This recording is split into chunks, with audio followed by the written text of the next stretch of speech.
Professor Bruno Oliveira na área, vamos dar continuidade aos nossos estudos dos crimes eleitorais. No bloco anterior, nós trouxemos para vocês algumas informações básicas sobre conceitos de crimes eleitorais, vimos as disposições preliminares do Código, não foi? E, posteriormente, nós começamos a ver as modalidades de crimes eleitorais. De fato, agora, nós daremos continuidade a essas modalidades, partindo dos crimes em espécie contra a fé pública eleitoral. Então, o primeiro crime contra a fé pública eleitoral é o que tange a omissão na expedição do boletim de apuração. Veja só, o artigo 313, ele diz assim: deixar o juiz e os membros da junta de expedir o boletim de apuração imediatamente após a apuração de cada urna e antes de passar à subsequente, sob qualquer pretexto, e ainda que dispensada a expedição pelos fiscais, delegados ou candidatos presentes. Mais um dispositivo criminal eleitoral que está em desuso, por conta da substituição das urnas, que nós temos aquelas urnas físicas, pela substituição das urnas eletrônicas. Então, esse artigo 313, ele está em desuso, mas em situações esporádicas pode acontecer, porque temos situações em que as urnas eletrônicas são substituídas por urnas com cédulas de papel. Então, se aplicaria, por exemplo, o artigo 313. Então, mais uma vez, o que diz o artigo 313? Deixar o juiz e os membros da junta de expedir o boletim de apuração imediatamente após a apuração de cada urna e antes de passar à subsequente, sob qualquer pretexto e ainda que dispensada a expedição pelos fiscais, delegados ou candidatos presentes. Pagamento de 90 a 120 dias de multa. Parágrafo único. Nas sessões eleitorais em que a contagem for procedida pela mesa receptora, incorrerão na mesma pena o presidente e os mesários que não expedirem imediatamente o respectivo boletim. Tudo bem? Próximo crime, nós temos aqui a omissão no recolhimento das cédulas. Olha só o que diz o artigo 314. Deixar o juiz e o membro da junta de recolher as cédulas apuradas na respectiva urna, fechá-la e lacrá-la assim que terminar a apuração de cada sessão e antes de passar à subsequente, sob qualquer pretexto, e ainda que dispensada a providência pelos fiscais, delegados ou candidatos presentes. Pena, detenção até 2 meses ou pagamento de 90 a 120 dias de multa. E o parágrafo único diz assim: nas sessões eleitorais em que a contagem dos votos for procedida pela mesa receptora, incorrerão na mesma pena o presidente e os mesários que não fecharem e lacrarem a urna após a contagem. Mais um dispositivo que trata das questões de cédulas em papel, né? Então não tem muita aplicabilidade. Alteração dos mapas ou boletins de apuração. Vejam só, previsão do artigo 315. Alterar nos mapas ou nos boletins de apuração a votação obtida por qualquer candidato ou lançar nesses documentos votação que não corresponda às cédulas apuradas. Pena, reclusão até 5 anos e pagamento de 5 a 15 dias de multa. Só para a gente poder recapitular, quando na pena de reclusão não é informado para nós qual é a pena mínima, tratando-se de reclusão, o que nós teremos? Então veja, pena mínima, quando se tratar de reclusão, ela será de 1 ano. Lembre-se? Lembrou? Então, pena mínima, reclusão, 1 ano. Quando for pena máxima, a pena máxima é a que está sendo definida na própria lei. Então, nesse caso aqui, como é reclusão, a pena mínima de 1 ano e a pena máxima de quanto tempo? 5 anos, certo? Agora, se eu tenho, por exemplo, um crime que é de detenção, atenção, quando for detenção, não podemos esquecer que a pena mínima será de 15 dias e a pena máxima será de quanto tempo? Aquela que for definida. Nesse caso aqui, não é a situação, né? Então é aquela que for definida em lei. Então não se esqueçam disso, porque muitas questões que vão trazer dispositivos sobre as disposições preliminares dos crimes eleitorais questionam isso de nós. Tudo bem até aqui? Maravilha.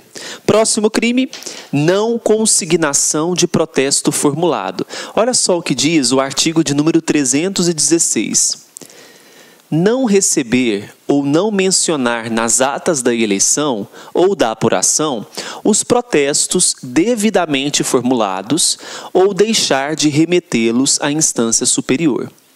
Reclusão até 5 anos e pagamento também de 5 a 15 dias de multa. Durante os atos de votação, os mesários, eles possuem atas que precisam ser preenchidas com os ocorridos durante as eleições. Aí vem o artigo de número 316, que justamente protege esse ato. Ele fala o seguinte: não receber ou não mencionar nas atas da eleição ou da apuração os protestos devidamente formulados ou deixar de remetê-los à instância superior. Nesse caso aqui, a pena será de reclusão até 5 anos e pagamento de 5 a 15 dias de multa. Tudo bem? Próximo, falsidade ideológica. É a previsão do 349. Falsificar no todo ou em parte documento particular ou alterar documento particular verdadeiro para fins eleitorais. Pena, reclusão até 5 anos e pagamento de 3 a 10 dias de multa. Então veja, a falsificação, seja total ou a falsificação parcial, ela implicará no documento particular, ou alterar um documento particular verdadeiro para fins eleitorais. Nós temos então a previsão do crime de falsidade ideológica. Próximo, uso de documento eleitoral falso. Veja só, previsão do 353. Fazer uso de qualquer dos documentos falsificados ou alterados a que se referem os artigos 348 a 352. Então, pega aí o seu código. Vamos abrir no artigo 348. 348 ao 352. O 348, ele fala justamente o seguinte: falsificar no todo ou em parte documento público ou alterar documento público verdadeiro para fins eleitorais. Pena, reclusão de 2 a 6 anos e pagamento de 15 a 30 dias de multa. Aí vem o parágrafo 1º. Se o agente é funcionário público e comete o crime prevalecendo-se do cargo, a pena é agravada. Claro. Parágrafo 2º. Para os efeitos penais, equipara-se a documento público aquele que for emanado de entidade paraestatal, inclusive fundação de Estado. Olha o 349. Falsificar no todo ou em parte documento particular ou alterar documento particular verdadeiro para fins eleitorais. Reclusão até 5 anos e pagamento de 3 a 10 dias de multa. 350. Omitir em documento público ou particular declaração que dele devia constar ou nele inserir ou fazer inserir declaração falsa ou diversa da que devia ser escrita para fins eleitorais. Pena, reclusão até 5 anos e pagamento de 5 a 15 dias de multa se o documento é público, e reclusão até 3 anos e pagamento de 3 a 10 dias de multa se o documento é particular. Se o agente da falsidade documental, esse é o parágrafo único do 350, é funcionário público e comete o crime prevalecendo-se do cargo, ou se a falsificação ou alteração é de assentamentos de registro civil, a pena é agravada. Então, olha só a gravidade desses crimes que versam sobre o uso de documentos eleitorais falsos. Aí tem ainda o 351, olha só o 351. Equipara-se a documento previsto nos artigos 348, 349 e 350 para os efeitos penais, a fotografia, o filme cinematográfico, o disco fonográfico ou a fita de ditafone a que se incorpore declaração ou imagem destinada à prova de fato juridicamente relevante. 352. Reconhecer como verdadeira, no exercício da função pública, firma ou letra que não o seja para fins eleitorais. Pena: reclusão até 5 anos e pagamento de 5 a 15 dias de multa, se o documento é público, e reclusão até 3 anos e pagamento de 3 a 10 dias multa, se o documento é particular. Aí vem o 353. Fazer uso de qualquer dos documentos falsificados ou alterados a que se referem os artigos 348 a 352. Pena: a cominada a falsificação ou alteração. E vem, por fim, o 354. Obter para uso próprio ou de outrem, documento público ou particular, material ou ideologicamente falso para fins eleitorais. Tá? Próximas modalidades de crimes são os crimes contra a propaganda eleitoral. O primeiro crime são aqueles crimes de divulgação de fatos sabidamente inverídicos. Muito cuidado com esses crimes previstos no artigo 323. Olha só. Artigo 323 diz assim: divulgar na propaganda fatos que sabe inverídicos em relação a partidos ou candidatos e capazes de exercerem influência perante o eleitorado. Pena de detenção de 2 meses a 1 ano ou pagamento de 120 a 150 dias de multa. A pena é agravada se o crime ele é cometido pela imprensa, rádio ou televisão. Então, muito cuidado. A próxima modalidade de crime, nós vamos fazer um quadrinho aqui, porque são os crimes. Esses caem bastante. Nós temos aqui o crime de calúnia. Nós temos o crime de difamação. Calúnia, difamação.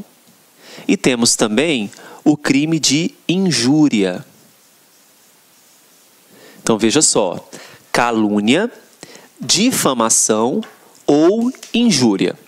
Muito bem, esses crimes, eles estão previstos a partir do artigo 324. Então, nós temos a previsão do artigo 324. O 324 é para calúnia. Temos o artigo 325 para difamação. E temos também o crime do 326 para injúria. Veja só o que diz o 324. Caluniar alguém na propaganda eleitoral ou visando fins de propaganda, imputando-lhe falsamente fato definido como crime. Então, na calúnia, é uma imputação de um fato definido como crime. Então, essa é a característica da calúnia. Eu estou imputando a alguém um fato que é definido como crime. Aí, observe só a pena. Pena, detenção de 6 meses a 2 anos. Então, nós temos aqui, só para a gente criar um quadro que diferencia tanto a calúnia, quanto a difamação, quanto a injúria. Então, qual é a pena? Na calúnia, nós temos pena de detenção. Parágrafo único diz: detenção de 6 meses a 2 anos e pagamento de multa. Então, detenção mais multa. Até aqui tudo bem. Aí vem o parágrafo 1º dizendo assim: nas mesmas penas incorrem quem, sabendo falsa imputação, apropá-la ou divulga. Então, olha, aquele que imputa um fato definido como crime, ele se sujeita ao crime de calúnia. Mas aquele que propaga também, então, olha, se sujeita àquele que propaga.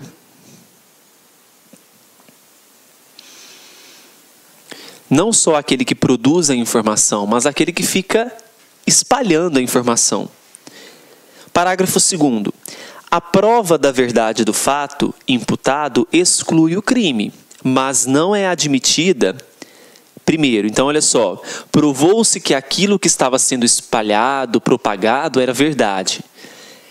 Aí vem o parágrafo 2º, diz que a prova da verdade desse fato imputado exclui o crime, mas não é admitida, inciso 1º, se constituindo o fato imputado crime de ação privada, o ofendido não foi condenado por sentença irrecorrível.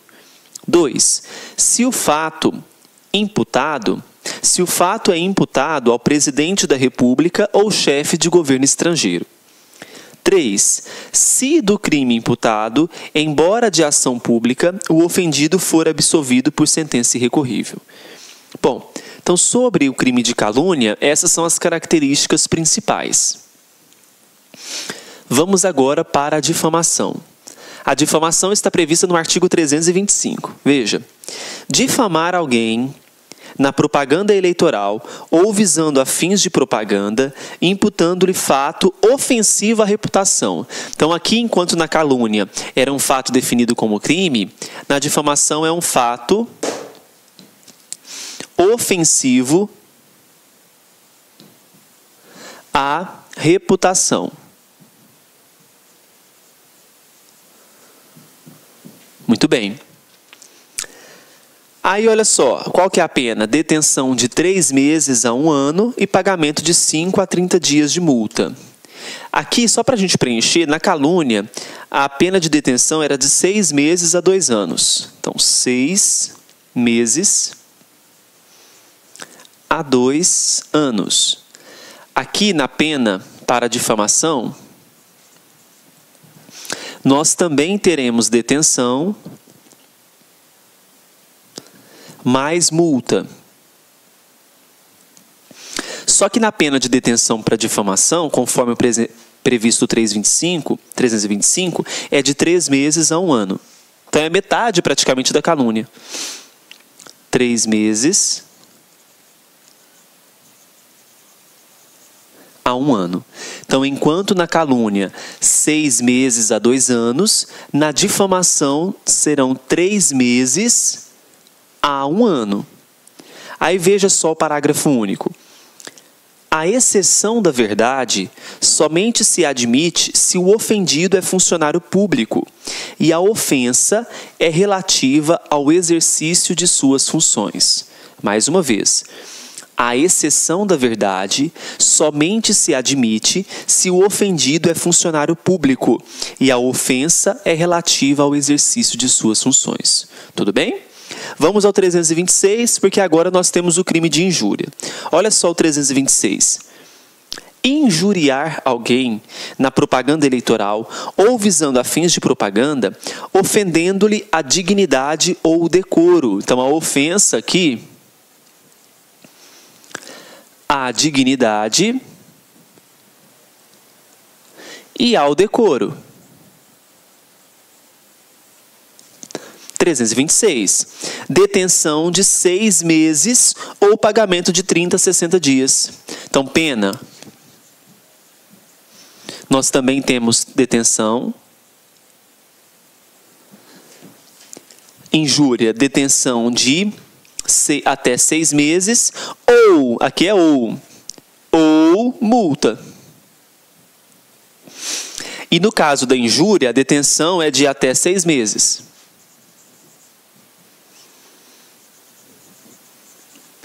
Tudo bem? Então, pena, injúria, artigo 326, ofensa à dignidade e ao decoro, e a pena será de detenção ou multa. Muito bem. Aí vem o parágrafo 1º dizendo assim: o juiz, ele pode deixar de aplicar a pena. Primeiro, se o ofendido, de forma reprovável, provocou diretamente a injúria. 2. No caso de retorção imediata que consista em outra injúria. Aí vem o parágrafo 2º. Se a injúria consiste em violência ou vias de fato, que por sua natureza ou meio empregado se considerem alvitantes, pena de detenção de 3 meses a 1 ano e pagamento de 5 a 20 dias multa, além das penas correspondentes à violência prevista no Código Penal. Aí vem o artigo 327 e acrescenta assim: as penas cominadas nos artigos 324, calúnia, difamação e injúria, aumentam-se de 1/3 se qualquer dos crimes for cometido, primeiro, contra o presidente da República ou chefe de governo estrangeiro, segundo, contra funcionário público em razão de suas funções, terceiro, na presença de várias pessoas ou por meio que facilite a divulgação da ofensa. Então, primeiro, contra o presidente ou chefe de governo estrangeiro.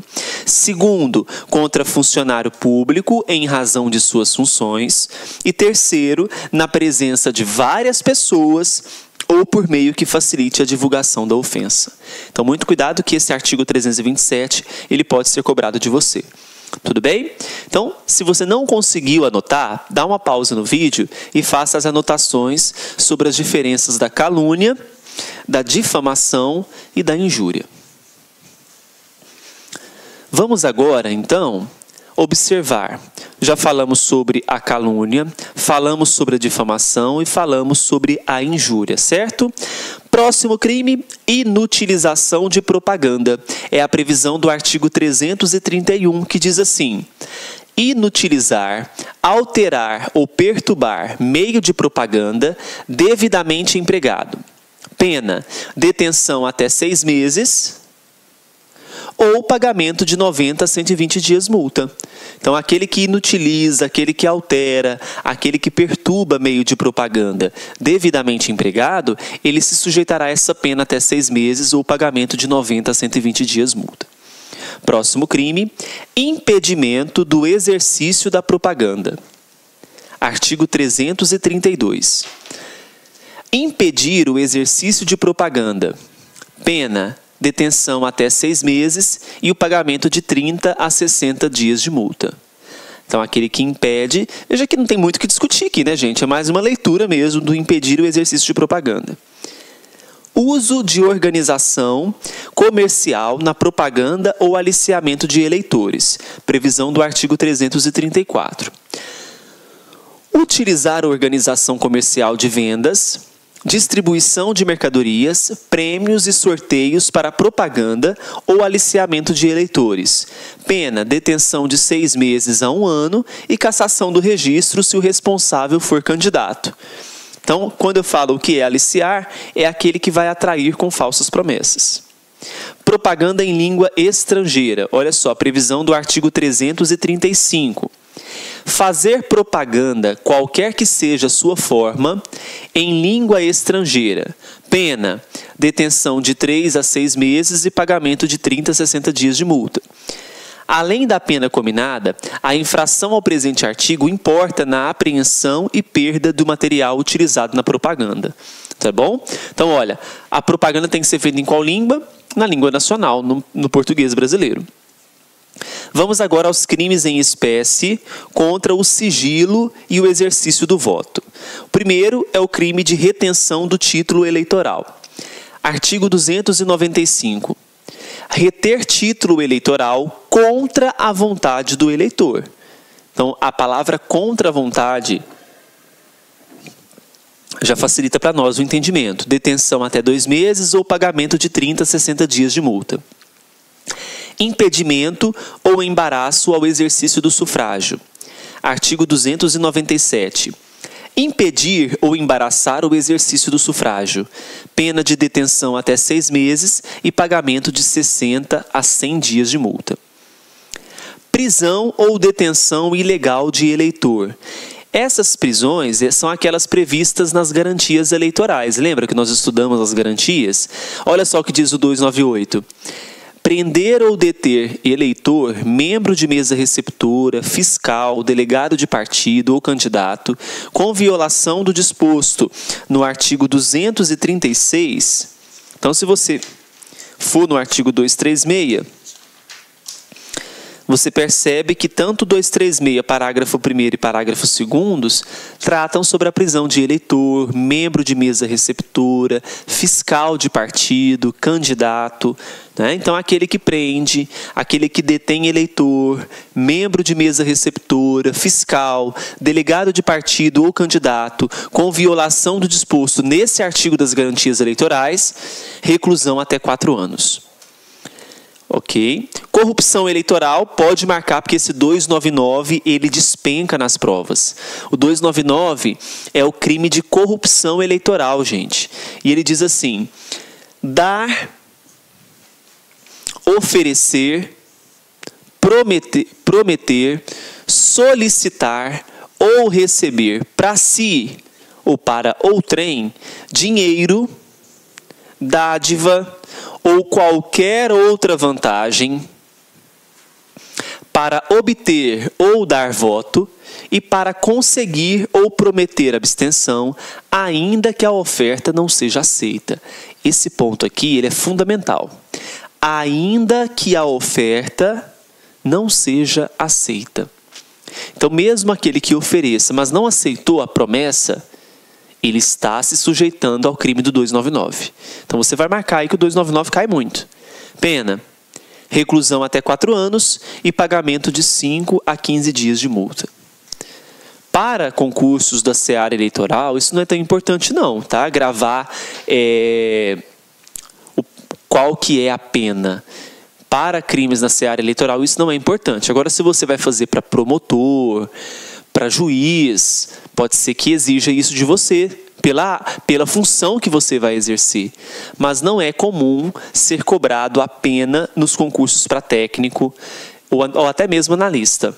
Não é comum as bancas realizarem esse fato.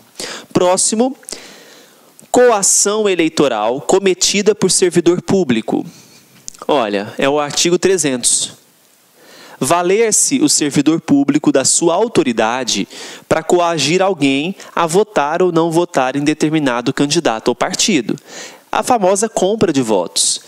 Mas aqui eu estou usando a coação.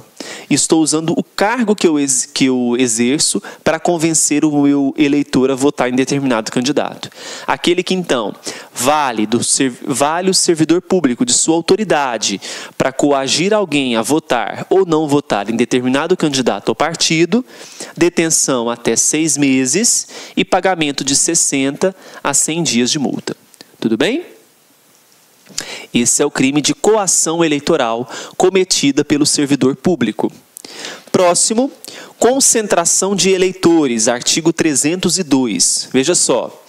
Promover no dia da eleição com o fim de impedir, embaraçar ou fraudar o exercício do voto, a concentração de eleitores, sob qualquer forma, inclusive o fornecimento gratuito de alimento e transporte coletivo.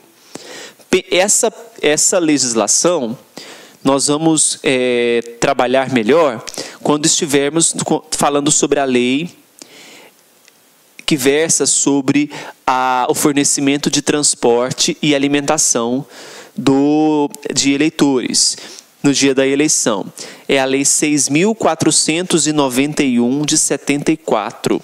Então, olha só, a Lei 6.491 de 74 é a lei de fornecimento de transporte. Deixa eu localizar aqui ela no meu material, para vocês terem noção de qual lei que eu estou falando. Lei complementar não, Constituição Federal. Olha só, é justamente a lei número 6.091. Olá, meus amigos, minhas amigas. E aí, gostou da aula do professor? Professor top de linha. Eu, professor Luiz Antônio Carvalho, estou aqui para fazer um convite muito especial. Convido vocês a conhecer a nossa metodologia, conhecer o nosso curso super completo e atualizado, com os melhores professores do mercado aqui do Lá Concurso, o curso para o Tribunal Regional Eleitoral do Rio de Janeiro. Aqui, nós temos aqui o melhor curso custo-benefício. Nesse curso nosso custa apenas 10 parcelinhas aí de R$20. Você vai ter direito aí a assistir o restante dessa videoaula e muito mais. Esse curso nós temos hoje já disponível aí em torno de 270 videoaulas com esse padrão de qualidade que vocês acabaram de assistir. Tá certo, meus amigos? Já esquecendo. Você quer esse material de apoio do professor? Então você pode fazer o download gratuitamente. Clique no link aqui embaixo. Clique lá, faz um cadastrozinho. Você vai poder baixar esse material de apoio de forma gratuita aqui do LA Concurso. Tá certo, meus amigos? Então espero vocês aqui do LAC. Forte abraço, fique com Deus. Tchau, tchau. Clique lá.